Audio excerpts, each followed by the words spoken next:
Hello strangers, today is 14th of March 2019 and today I'm talking about the true and tragic story of Dumbo the Flying Elephant. I hope you enjoy.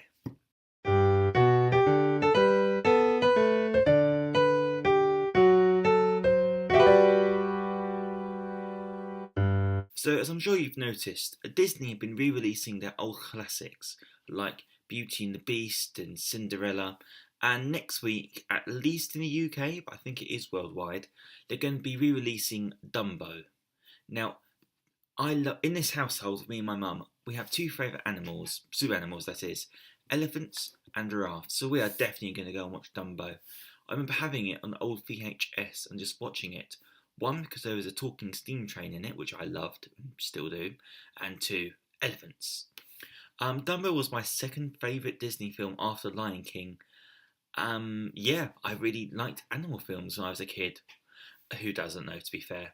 Now, unfortunately, although the Disney story is fantastic and amazing and has a happy ending from what I remember, unfortunately, the true story of Dumbo isn't anywhere as magical as that. So I came across this story when I did a website post called Top 5 Fictional Animals and Their Real Life Inspirations. It must be a year or two old now, I think. Link to that in the description below. I really enjoyed writing that website post, and I think it is still one of my favourites. I also talk about Winnie the Pooh, the real Winnie the Pooh that is, Leo the lion you see sometimes at the start of films doing a little roar, and the real life Tarzan. So yeah, check it out, link below. But let's get started talking about Dumbo. Dumbo the Flying Elephant was based off Jumbo the Elephant. That's Jumbo with a J. Jumbo the Elephant was captured by the British in Sudan in the year 1860. The name Jumbo loosely translates as Hello Chief, and the elephant was sent across the world and arrived in London Zoo in the year 1865, so it was a hell of a long voyage. Now, elephants are massive creatures, but even by elephant standards, Jumbo was, as my uncle would say, ginormous. The Victorian public, who had never seen a regular elephant before, let alone a giant elephant, were enthralled and treated him like a celebrity. He gave children's rides around the zoo. He was used to educate physicians and doctors on animal anatomy, I think that's the right word, and generally everyone loved him. The problem with elephants, as I'm sure you've probably worked out by now, is that they are very expensive to maintain and very difficult, and Jumbo in particular. Jumbo had what we now believe was a toothache, which gave him very bad anger issues, especially in the night. He was known to demolish the pen or the den he was kept in overnight. And the zoo decided he was too expensive to maintain anymore and he wasn't cost effective, and they looked for a buyer. Now, when news reached the public that Jumbo was going to be sold, there was uproar. There were a few riots, I kid you not, and there was a petition that was passed around and even passed the Queen Victoria, asking her to do something. But she didn't, and Jumbo was eventually sold to an American businessman. But you never guess which American businessman it was. Yes, P.T. Barnum, the owner of the Barnum and Bailey Circus. Barnum shipped Jumbo the elephant from England to America and put him on display in Madison Square Garden in New York. In the first day Barnum displayed Jumbo, he tripled the profits he got from buying the elephant in the first place. Jumbo was just as successful in America as he was in Britain. One successful stunt he did was crossing the Brooklyn Bridge with 20 other elephants, just to prove that the bridge was safe, because a year before the bridge had collapsed and people were a bit scared of it. So that's the sort of shenanigans Jumbo got up to. Now, unfortunately, Barnum discovered the same thing the London Zoo owners did, that Jumbo was a nightmare to maintain, although he was profitable.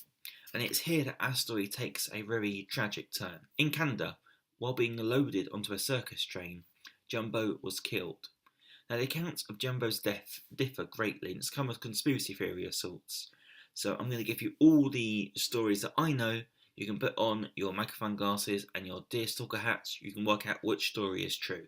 Okay? Jumbo's owner, whose name was John something or other, who had lived and worked with Jumbo in London, claimed that while he was crossing the railway tracks, Jumbo tripped over a rail and impaled himself on his own tusks. As the elephant lay dying, a misdirected goods train then thundered into the yard and ploughed in Jumbo's body, killing him outright. Story number 2. Barnum claimed that Jumbo, while being loaded into a railway truck or railway car, if you're American, sensed danger and led a smaller elephant called Tom Thumb, who was named after a famous dwarf in the circus, to safety from a runaway goods train, which, although it avoided Tom Thumb, struck Jumbo and killed him. Story number 3. There are several eyewitnesses that claimed that the misdirected train hit Jumbo, killing him. The train then derailed and then hit Tom Thumb, breaking his leg. Now, those are 3 interesting stories. I personally believe the 4th one.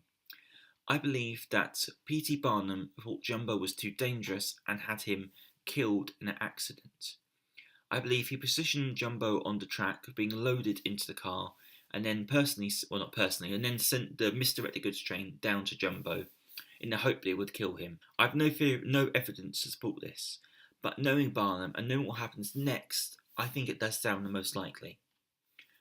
After the crash, Barnum took a picture of the dying elephant, which is on your screen now, and then cut the elephant open and separated the body parts into 4 different pieces, and set those pieces around America.